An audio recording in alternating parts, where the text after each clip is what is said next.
الحمد لله رب العالمين والصلاة والسلام على سيد المرسلين وعلى آله وصحبه أجمعين.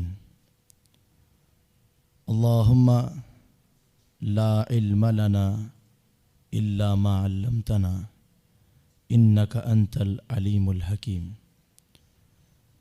اللهم علمنا ما ينفعنا وانفع بما علمتنا واجعلنا ممن يستمعون القول فيتبعون احسنه. رب اشرح لي صدري ويسر لي امري واحلل عقدة من لساني يفقهوا قولي وبعد فاعوذ بالله من الشيطان الرجيم. بسم الله الرحمن الرحيم. وَكُلًّا نَقُصُّ عَلَيْكَ مِنْ أَنْبَاءِ الرُّسُلِ مَا نُثَبِّتُ بِهِ فُؤَادَكَ. صدق اللہ العظیم. الصلاة والسلام علیک یا رسول اللہ، الصلاة والسلام علیک یا حبیب اللہ، وعلی آلک و اصحابک یا نور اللہ، صلی اللہ تعالی علیہ وسلم. ہیرا اسلامک چینل بھیونڈی کے ناظرین، الحمدللہ بھیونڈی کا ہفتہ واری اجتماع آن لائن آپ حضرات لائیو سماعت کر رہے ہیں.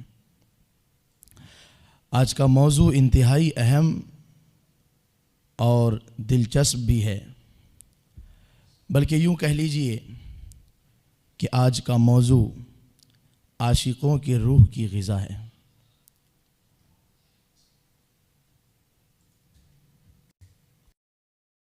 موضوع ہے قرآن مجید کی روشنی میں حضور صلی اللہ علیہ وسلم کے اوصاف حمیدہ.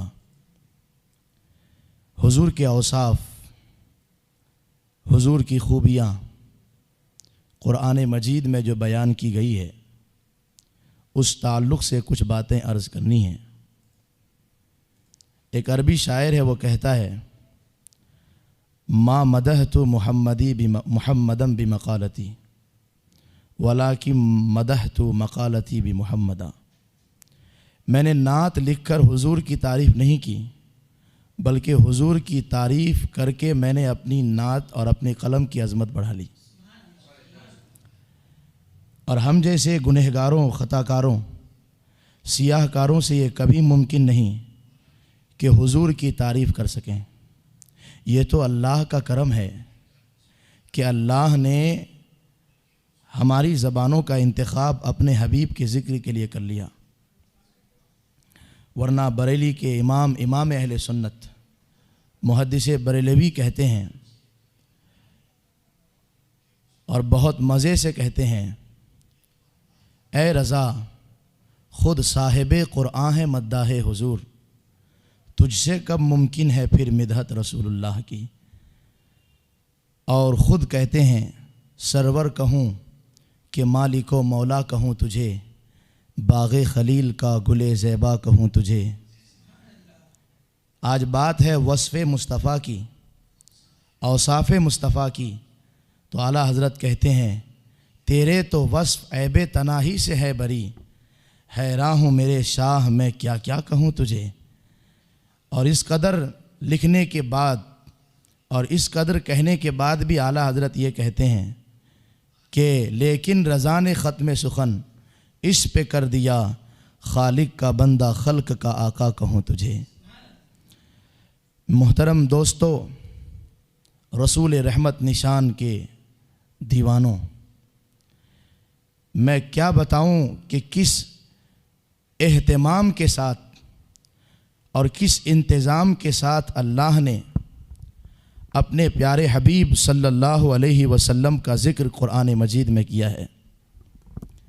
اللہ اکبر.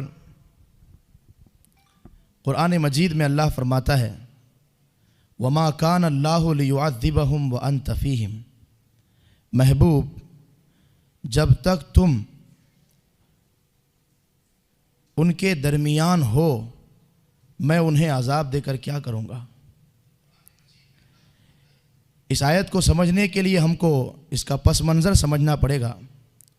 پس منظر یہ ہے کہ مکہ میں جب مسلمان تھے اور کافر مسلمانوں کو ستاتے تھے، اذیتیں دیتے تھے، تکلیف دیتے تھے، تو مسلمانوں نے آ کر حضور کی بارگاہ میں دعا کی درخواست کی، یا رسول اللہ اس قدر اذیتیں دی جا رہی ہے، اس قدر تکلیفیں دی جا رہی ہے، تو رب کی طرف سے عذاب کیوں نہیں اترتا ان پر؟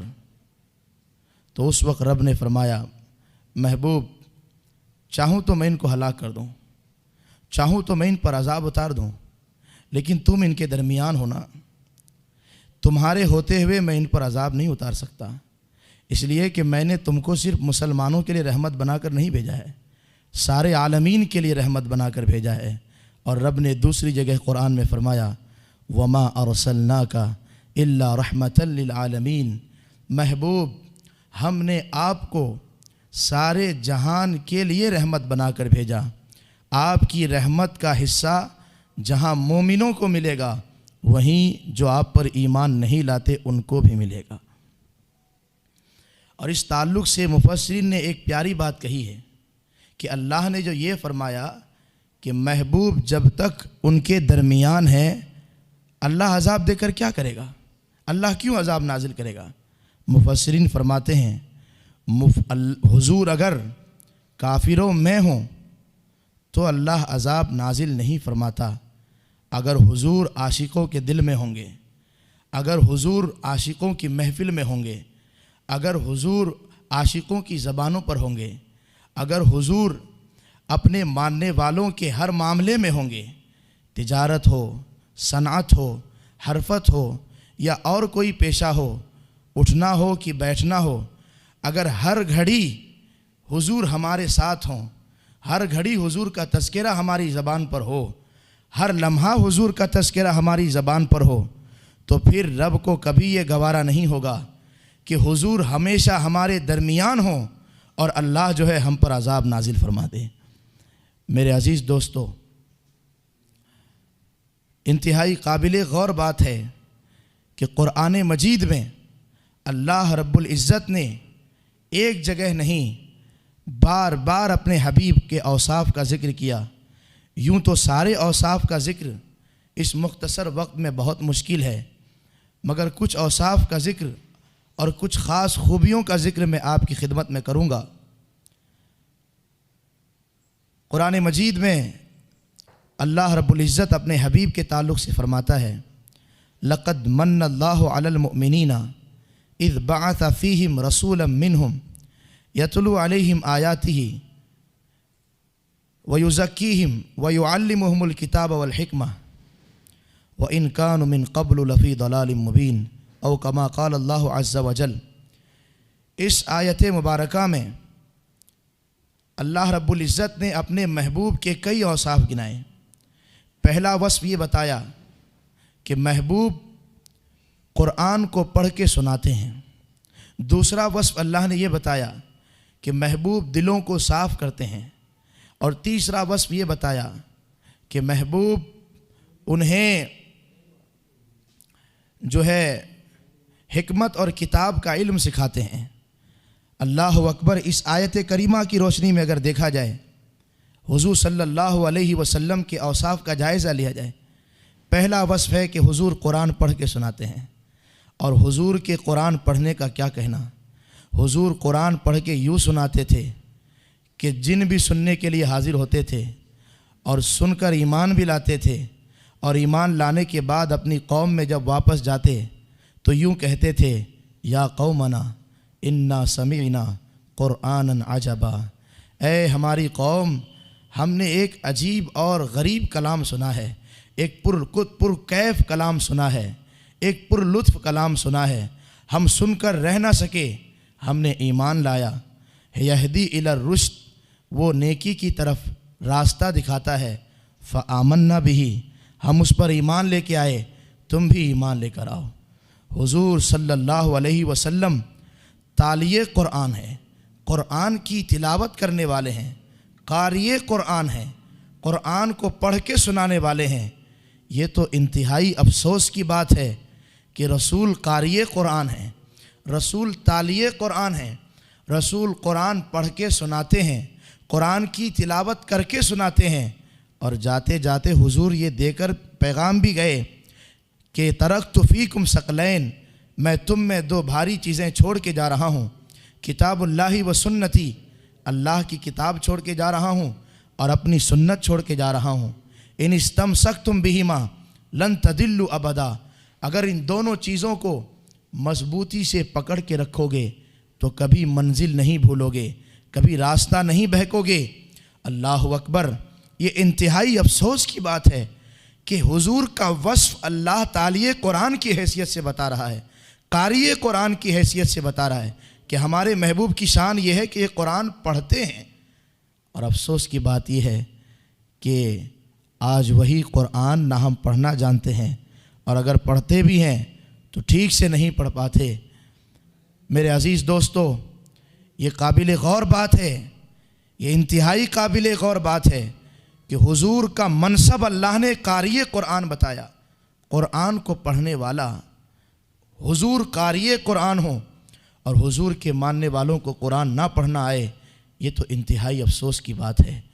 میرے عزیز دوستو، اللہ رب العزت نے اپنے حبیب کا ذکر معلم کی حیثیت سے کیا کہ میرے حبیب معلم ہیں، اور خود حضور نے فرمایا انما بعثت معلما، میں معلم بنا کر بھیجا گیا ہوں۔ اور اللہ بھی اپنے حبیب کا ذکر معلم کی حیثیت سے کرتا ہے، وَيُعَلِّمُهُمُ الْكِتَابَ وَالْحِكْمَةَ، کتاب پڑھ کے کتاب پڑھنا سکھاتے ہیں، حکمت سکھاتے ہیں۔ اور اگر حضور کے سکھانے کی بات کریں کہ حضور کیسے معلم تھے، کس طرح سے کتاب سکھاتے تھے، کس طرح سے حکمت سکھاتے تھے، اور کس طرح سے اپنے صحابہ کو پڑھاتے تھے اور تعلیم سے نوازتے تھے، تو آپ یقین جانیے اگر اس حیثیت سے حضور کی زندگی کا جائزہ لیا جائے تو یہ بات سامنے آتی ہے کہ کائنات میں حضور سے زیادہ بہترین انداز میں پڑھانے والا کسی ماں نے نہیں جنا ہے۔ میں ایک دو مثالیں حضور کی زندگی سے دوں گا تاکہ ہم محسوس کر سکیں کہ کس طرح سے حضور پاک صلی اللہ علیہ وسلم اپنے معلمانہ فرائض کو انجام دے رہے تھے اور کس طرح سے معلم ہونے کی ذمہ داری حضور ادا فرما رہے تھے۔ ایک شخص دیہات کا رہنے والا ہے، وہ مسجد میں آتا ہے اور مسجد میں پیشاب کرنا شروع کر دیتا ہے۔ صحابہ کو بڑی حیرت ہوتی ہے، صحابہ اٹھتے ہیں کہ اس کو روکیں اور اس کو زد و کوب کریں، حضور منع فرماتے ہیں صحابہ روکو، اپنے آپ کو روکو، اس کو پیشاب کر لینے دو۔ اللہ اکبر! میرے آقا طبیب اعظم بھی تھے، جانتے تھے کہ پیشاب کو روکنے سے بیماری ہوتی ہے، مت اس کو پیشاب کرنے دو۔ اچھا، اس نے جب پیشاب کر لیا تو حضور نے صحابہ سے فرمایا کہ ڈول میں پانی بھر کے لاؤ اور اس کو صاف کر دو۔ اور جس نے پیشاب کیا تھا ان کو ڈانٹا نہیں، غضب نہیں فرمایا، بلکہ فرمایا ادھر آؤ، پاس بٹھایا، اور پاس بٹھا کے فرمایا معاملہ ایسا ہے کہ مسجدیں جو ہے اللہ کی عبادت کے لیے بنائی جاتی ہے، یہاں گندگی کرنا مناسب نہیں ہے۔ بس اتنی سی بات، کیا انداز ہے! یہی وہ انداز تھا جس نے عرب کے کافروں کو اپنی طرف کھینچا، یہی وہ سکھانے کا انداز تھا جس نے دل موہ لیا۔ میں ایک اور مثال دینا چاہوں گا اور یہ دعوت فکر دینا چاہوں گا کہ اللہ اپنے حبیب کا ذکر ایک معلم کی حیثیت سے کرتا ہے کہ میرے حبیب معلم ہیں، معلم کائنات ہیں۔ اور کیسے معلم ہیں ذرا ملاحظہ کیجئے۔ ایک شخص آتے ہیں، مجمع لگا ہوا ہے، آج ہمارا معاملہ ایسا ہے کہ ہماری شان کے خلاف ایک ہلکی سی بات بھی اگر کوئی کر دے تو ہم برداشت نہیں کر پاتے، مگر حضور کی زندگی دیکھیے، وہ آتے ہیں اور سوال کرتے ہیں یا رسول اللہ مجھ کو زنا کی اجازت دیجیے۔ اتنا بڑا سوال، اتنے لوگوں کے سامنے ہم سے اگر کوئی اس طرح کا سوال کرے تو شاید ہم برس جائیں، شعلہ جوالہ بن جائیں، اور ہم ان کی ایسی خبر لیں کہ پھر وہ کبھی ہم سے قریب نہ ہو، پھر وہ کبھی ہماری بات نہ سنیں، وہ ہمیشہ کے لیے داعی دین سے بدظن ہو جائے، دین کی دعوت دینے والوں سے بدگمان ہو جائے۔ وہ کبھی بھی امامے والوں سے، جبے والوں سے، صدری والوں سے قریب نہ ہو۔ ہمارے لہجے کی ترشی کو دیکھ کر، ہمارے انداز کی سختی کو دیکھ کر، مگر رسول اللہ کے معلمانہ کردار کو دیکھیں، رسول اللہ کی معلمانہ شان کو دیکھیں کہ جب اس صحابی نے حضور کی بارگاہ میں اس طرح کا بے باکانہ سوال کیا تو حضور نے ان سے فرمایا ادھر آؤ۔ تنہائی میں لے کر گئے، سب کے سامنے اصلاح نہیں کی، تنہائی میں لے کر گئے، اور کیا انداز ہے سمجھانے کا۔ محبت سے کہنے لگے اے میرے پیارے صحابی، اچھا مجھ کو یہ بتاؤ، جو تم ارادہ رکھتے ہو کیا تم اپنی ماں کے لیے پسند کرو گے؟ وہ حیرت میں پڑ گئے، کہنے لگے یا رسول اللہ اپنی ماں کے لیے؟ استغفر اللہ، یہ کیسے ہو سکتا ہے؟ تو حضور نے فرمایا اپنی بہن کے لیے۔ کہنے لگے یا رسول اللہ اپنی بہن کے لیے کیسے ہو سکتا ہے؟ حضور نے فرمایا اپنی خالہ کے لیے۔ کہنے لگے یا رسول اللہ اپنی خالہ کے لیے آپ کیسی بات کر رہے ہیں؟ حضور نے فرمایا اپنی پھوپھی کے لیے۔ کہنے لگے یا رسول اللہ اپنی پھوپھی کے لیے کیسے ہو سکتا ہے؟ پھر حضور نے فرمایا پھر تو جس کے ساتھ ارادہ رکھتا ہے وہ بھی تو کسی کی ماں ہوگی، وہ بھی تو کسی کی بہن ہوگی، وہ بھی تو کسی کی پھوپھی ہوگی، وہ بھی تو کسی کی خالہ ہوگی۔ بس اتنا سننا تھا۔ اس صحابی کا ارادہ بدل گیا اور حضور نے اپنے نورانی ہاتھ کو ان کے سینے پہ رکھا، اور سینے پہ رکھا تو وہ صحابی کہتے ہیں حضور کا ہاتھ رکھنا تھا، میرے دل سے سارے وسوسے نکل گئے، سارے خیالات نکل گئے۔ یا رسول اللہ صدقہ ان ہاتھوں کا پیارے، ہم کو بھی درکار ہے، ہم کو بھی درکار ہے۔ ہاتھ رکھنا تھا کہ گناہوں کا خیال بھی نکل گیا۔ اگر کبھی خواب میں حضور کی زیارت ہو گئی اور شرف زیارت سے نواز دیے گئے اور زیارت کے موقع پر حضور نے ہمارے ہاتھوں میں بھی، ہمارے سینوں پر بھی ہاتھ رکھ دیا تو یقیناً ہمارے دل ہر قسم کے گناہوں کے خیالات سے صاف ہو جائیں گے۔ لیکن یہاں غور کرنے والی بات یہ ہے، سوال اتنا خطرناک ہے، سوال ایسا ذہن کو منتشر کر دینے والا ہے، اور حضور اس قدر تحمل سے، اس قدر صبر سے سمجھا رہے ہیں۔ اللہ اکبر، میں قربان جاؤں حضور کے معلمانہ کردار پر۔ یہاں ایک نقطے کی بات میں عرض کروں، حضور تو ساری کائنات کے معلم ہیں، اور حضور کے معلم، حضور کو سکھانے والا کون ہے؟ وہ اللہ کی ذات ہے۔ اور اللہ نے جب سکھایا تو کس طرح سے سکھایا؟ تو خود قرآن میں اللہ نے ذکر فرمایا الرحمن علم القرآن، رحمان نے قرآن سکھایا۔ رحمان اپنا ذکر یہاں پہ، اللہ اپنا ذکر ایک معلم کی حیثیت سے کر رہا ہے کہ میں اپنے حبیب کا معلم ہوں۔ اے اللہ، تو معلم تو ہے اپنے حبیب کا، مگر تیرے اوصاف میں تو بہت سارے اوصاف ہیں۔ تو تو جبار بھی ہے، تو تو قہار بھی ہے، تو تو اور بھی خوبیاں رکھتا ہے، لیکن جب سکھانے کی بات آئی، معلم کی حیثیت سے اپنے آپ کو پیش کرنے کی بات آئی، تو نے جبار کا ذکر نہ کیا، تو نے قہار کا ذکر نہ کیا، بلکہ تو نے رحمان کا ذکر کیا۔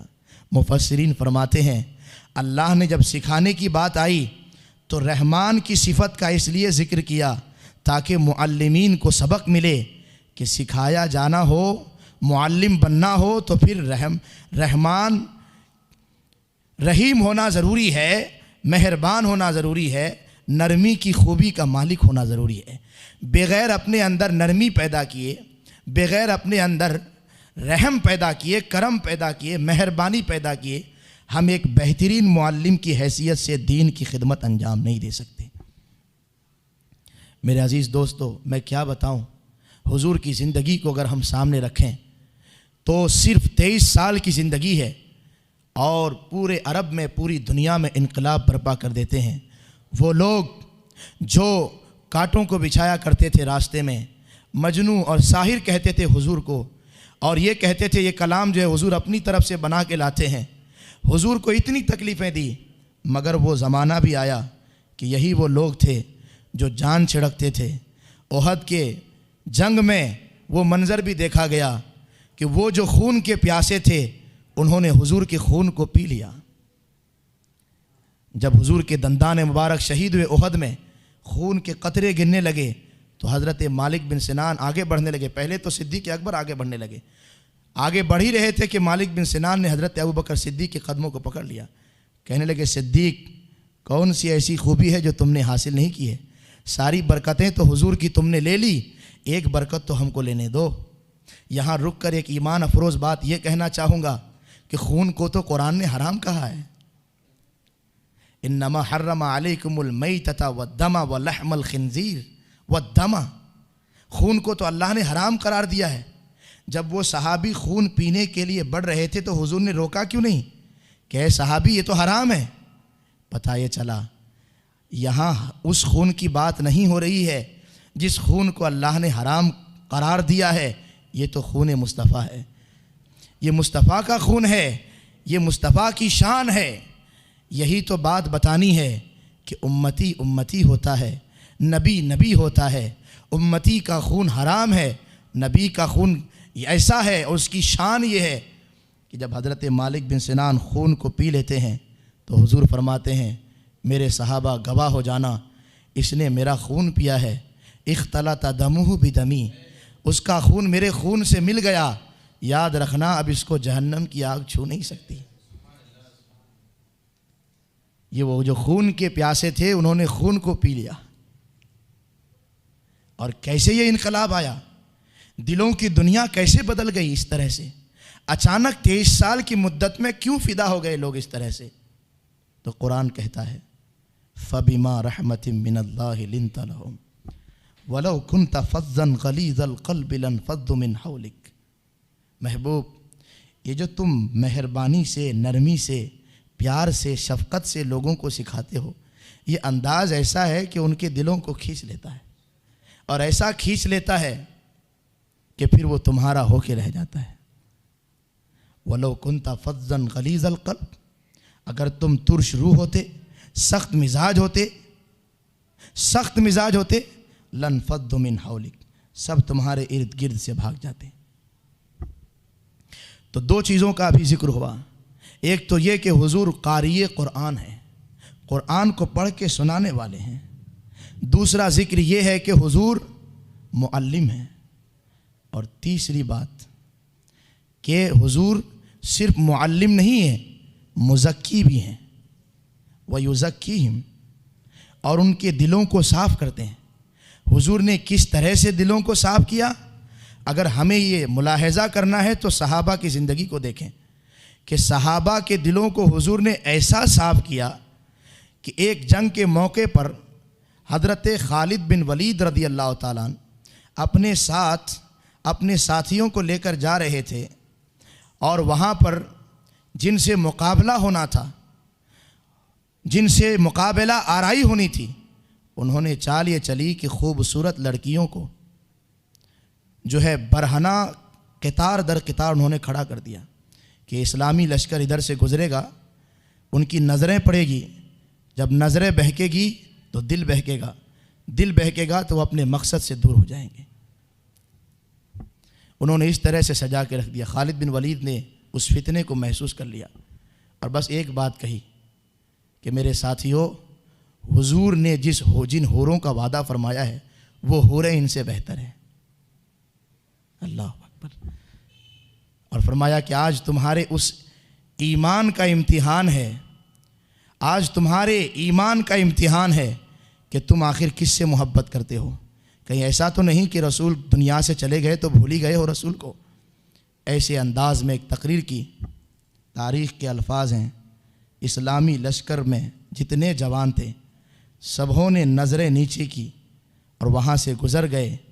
جس بادشاہ سے مقابلہ ہونا تھا اس بادشاہ نے کہا اس قوم سے کون مقابلہ کر سکتا ہے کہ جس قوم کے نوجوانوں کی یہ حالت ہے کہ ان کے سامنے حسن نکھر کے آ گیا ہے, گناہ اپنی طرف دعوت دے رہا ہے اور کوئی روکنے والا بھی نہیں ہے, لیکن اس کے باوجود وہ گناہ کی طرف نظر اٹھا کے بھی نہیں دیکھتے.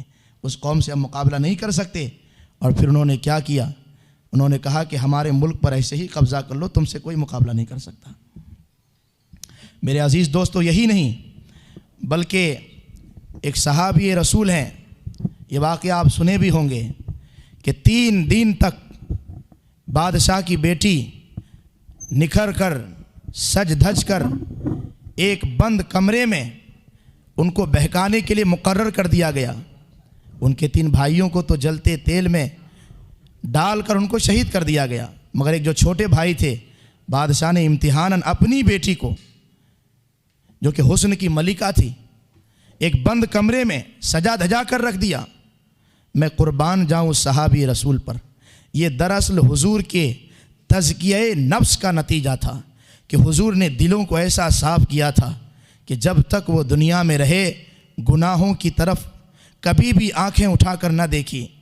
اللہ اکبر، 3 دن تک وہ خاتون بہکاتی رہی، مگر وہ صحابی رسول ہمیشہ دعا کرتے یا عبادت کرتے یا سجدے میں رہتے یا رکوع میں رہتے۔ وہ حیرت میں پڑ گئی۔ 3 دن کے بعد اس خاتون نے کہا کہ مجھ کو اس دین میں داخل کر لو جس دین میں عورتوں کی اتنی عزت ہے، جس دین میں عورتوں کی اتنی قدر ہے کہ اگر وہ بن سور کر بھی آ جائیں بند کمرے میں، پھر بھی اس قوم کا نوجوان ان کو نظریں اٹھا کر نہ دیکھے۔ اللہ اکبر، اس طرح سے حضور نے دلوں کو پاک فرمایا۔ اور یہاں ایک اہم بات یہ بھی عرض کروں کہ میرے آقا صلی اللہ علیہ وسلم کے سکھانے کا انداز، پڑھانے کا انداز ایسا تھا کہ صرف پڑھاتے نہیں تھے، پڑھانے کے ساتھ ساتھ فوراً اس پر عمل کراتے تھے، اور عمل کرانے کا نتیجہ یہ ہوتا تھا کہ جو صحابہ پڑھتے تھے اس کا اثر بھی وہ اپنے اندر محسوس کرتے تھے۔ اللہ اکبر، آپ غور کیجئے، حضرت عبداللہ ابن مسعود رضی اللہ تعالیٰ عنہ فرماتے ہیں کہ حضور جو ہم کو قرآن پڑھاتے تھے تو اس کا طریقہ یہ تھا کہ پہلے 10 آیتیں یاد کراتے تھے، پھر اس کے بعد ان 10 آیتوں کی تفسیر بیان کرتے تھے، 10 آیتوں کو سمجھاتے تھے۔ جب یاد کر لیے، سمجھ لیے، تو پھر ان 10 آیتوں پر حضور عمل کراتے تھے، اور جب عمل کا سیشن بھی ختم ہو جاتا اس کے بعد حضور آگے کی 10 آیتیں پڑھاتے تھے۔ یہ حضور کے تزکیے کا بھی انداز تھا اور تعلیم کا بھی انداز تھا۔ یہاں مقصود صرف حضور کے اوصاف کا ذکر کرنا نہیں ہے۔ حضور کے اوصاف کیا ہیں، کمالات کیا ہیں؟ میں نے تو ذکر کر دیا کہ وہ حضور جو ہے قاری قرآن بھی ہیں، معلم کائنات بھی ہیں، مزکی نفوس بھی ہیں، مگر ہمیں اس سے کچھ حاصل کرنا ہے کہ اگر ہم معلم کی حیثیت سے خدمات انجام دیتے ہیں تو کیسا معلم بننا ہے، مزکی کی حیثیت سے خدمات انجام دیتے ہیں تو کیسا مزکی بننا ہے، اور قاری قرآن کی حیثیت سے خدمات انجام دیتے ہیں تو کس طرح سے انجام دینا ہے۔ میرے عزیز دوستو، میں کیا بتاؤں کہ حضور صلی اللہ علیہ وسلم کس شان، کس خوبی، کس وصف کے مالک تھے۔ میں آخر میں ایک اور وصف کا ذکر کروں کہ قرآن مجید میں اللہ ارشاد فرماتا ہے، عزیز علیہ ما عنتم حریص علیکم بالمؤمنین رؤوف الرحیم، کہ اے میرے بندو، یہ میرے حبیب صلی اللہ علیہ وسلم اس بات کو بہت پسند کرتے ہیں کہ تم ایمان لے کر آؤ، بہت پسند کرتے ہیں اس بات کو۔ اور اے مومنو، تم کو اگر کوئی تکلیف ہوتی ہے تو اس تکلیف کو میرے حبیب بھی محسوس کرتے ہیں، اور بالمؤمنین رؤوف الرحیم، مومنوں پر بڑے مہربان ہیں، بڑے مہربان ہیں۔ کیسے مہربان ہیں؟ کتنی رحمت ہے اپنی امت پر، کتنی شفقت ہے اپنی امت پر، کتنا پیار ہے اپنی امت سے۔ میں اس کے لیے صرف 2 ہی 3 باتیں کہوں گا کہ میرے آقا صلی اللہ علیہ وسلم فرماتے ہیں، لولا ان اشق علی امتی لامرتہ بالسواک عند کل صلاۃ، اگر میں اپنی امت پر دشوار نہ سمجھتا تو میں ہر نماز کے وقت ان کو مسواک کرنے کا حکم دیتا۔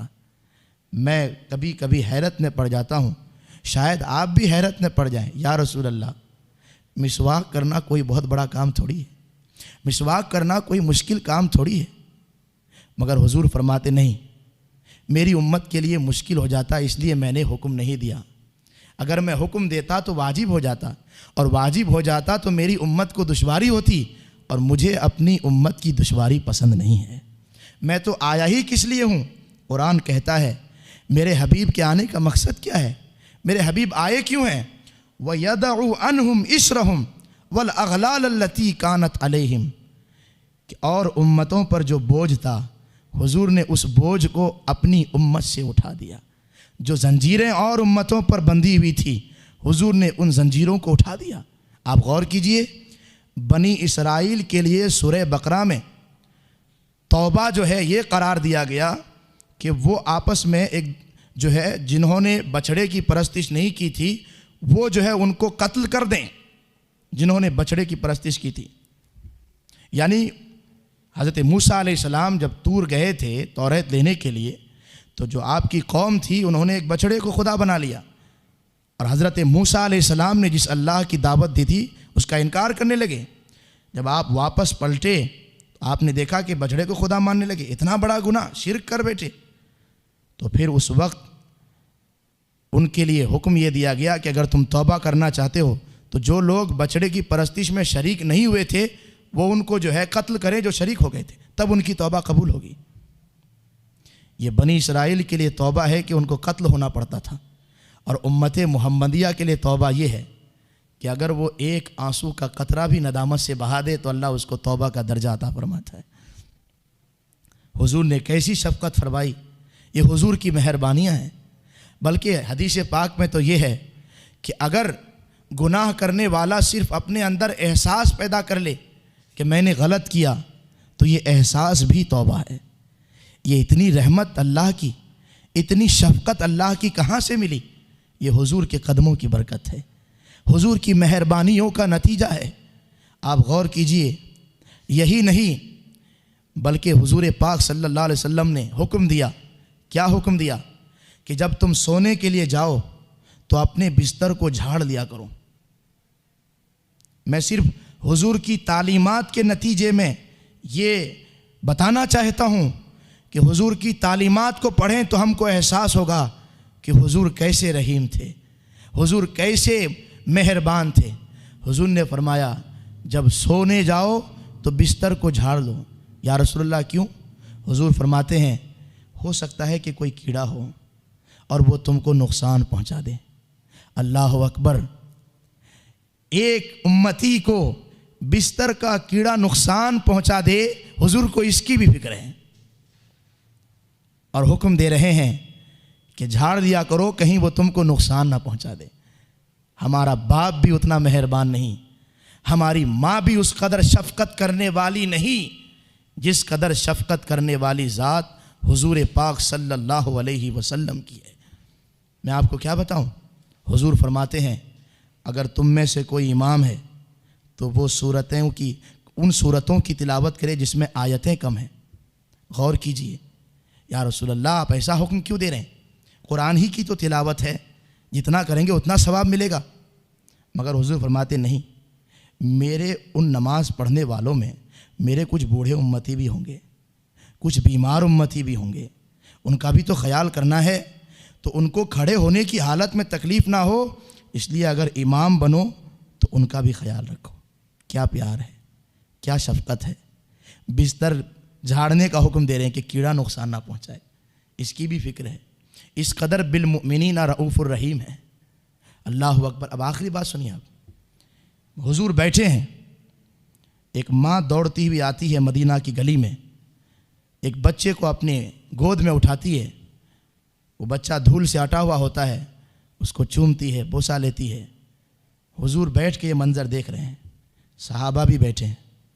اللہ اکبر، صحابہ بھی بیٹھے ہیں، حضور بھی بیٹھے ہیں اور دیکھ رہے ہیں۔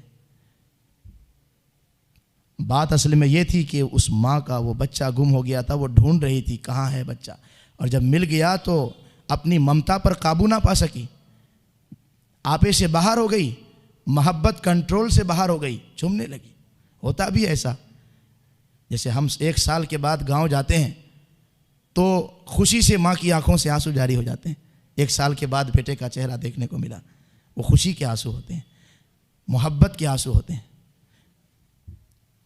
تو حضور صلی اللہ علیہ وسلم یہ منظر دیکھ رہے تھے۔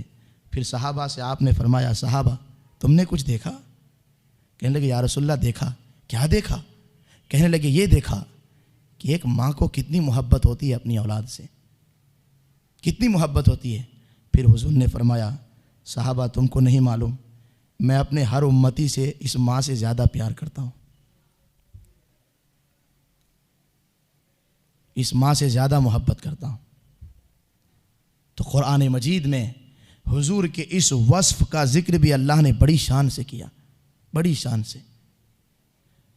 عزیز علیہ ما عنتم، ہماری تکلیف حضور پر گراں گزرتی ہے اور ہم پر حضور بے انتہا مہربان ہے۔ اور کس قدر مہربان ہے یہ تو ہم محشر میں دیکھیں گے۔ جیسا کہ علامہ حسن نے کہا کہ جس طرح سے ایک ماں اپنے بچے کو ڈھونڈتی ہے، ایسے ہی حضور قیامت میں محشر کے صفوں میں اپنے امتیوں کو ڈھونڈیں گے، کہاں کہاں ہے۔ عزیز بچے کو ماں جس طرح تلاش کرے، خدا گواہ یہی حال آپ کا ہوگا۔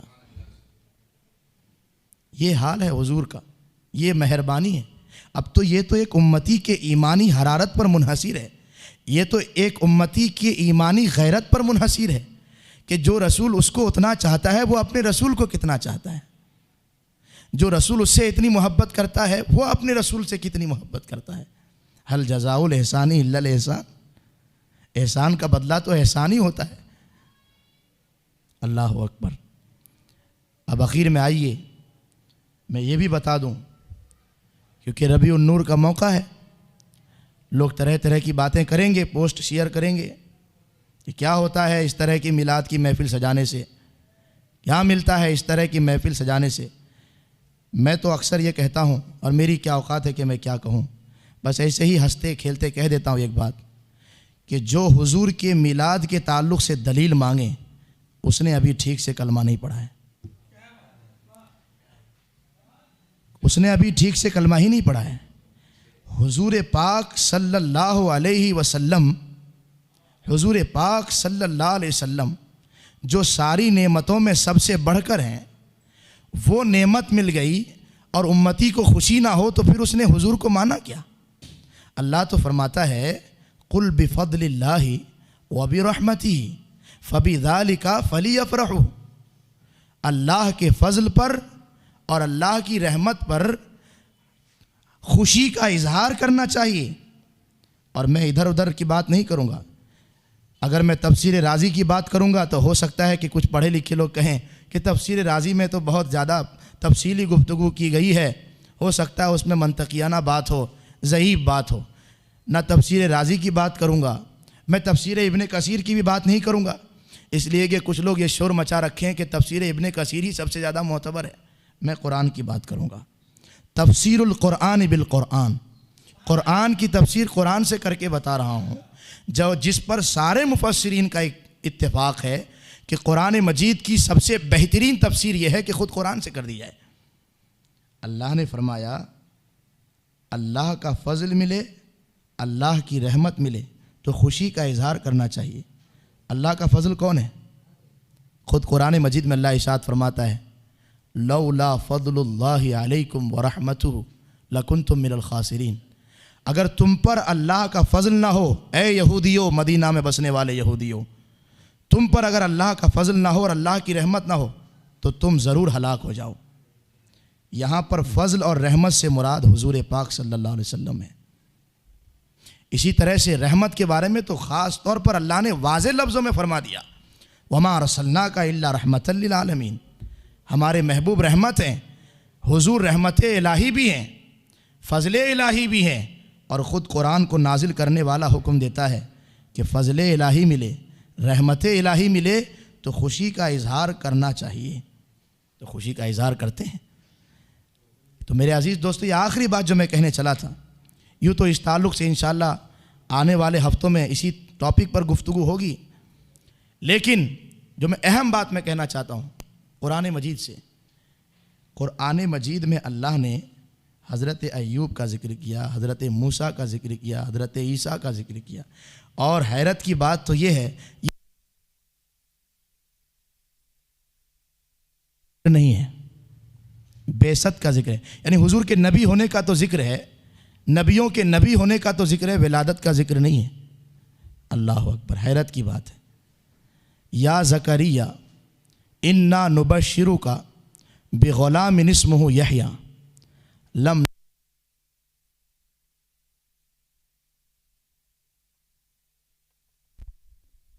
تم کو بشارت دیتے ہیں، ہلو، ہم تم کو بشارت دیتے ہیں۔ کس کی بشارت دیتے ہیں؟ بغلام اسمہ یحییٰ، اس لفظ پہ غور کریں، ایک ایسے لڑکے کی بشارت دے رہے ہیں جس کا نام یحییٰ ہوگا۔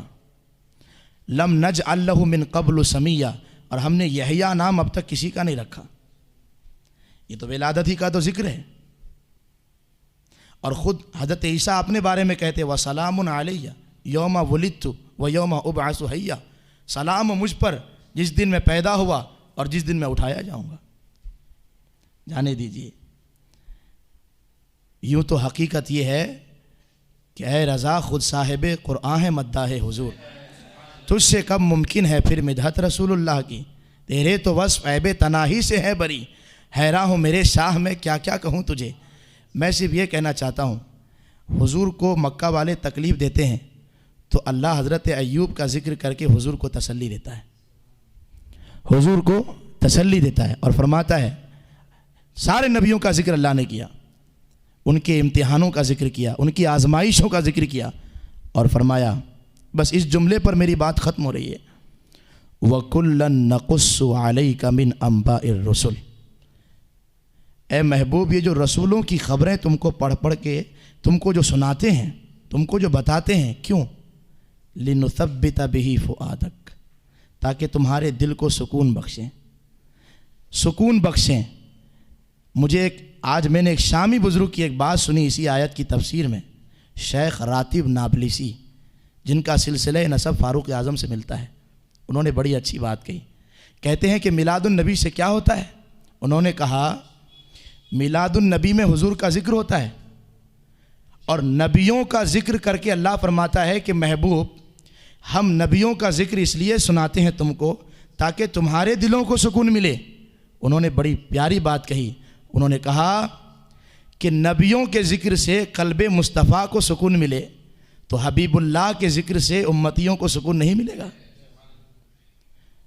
تو اس کا مطلب یہ ہوا کہ نبیوں کا ذکر کرنا یہ اللہ کی سنت ہے، اللہ کا طریقہ ہے، اور اس سے دلوں کو سکون ملتا ہے۔ اور آج تو دلوں کو سکون ہی چاہیے، اور کیا چاہیے؟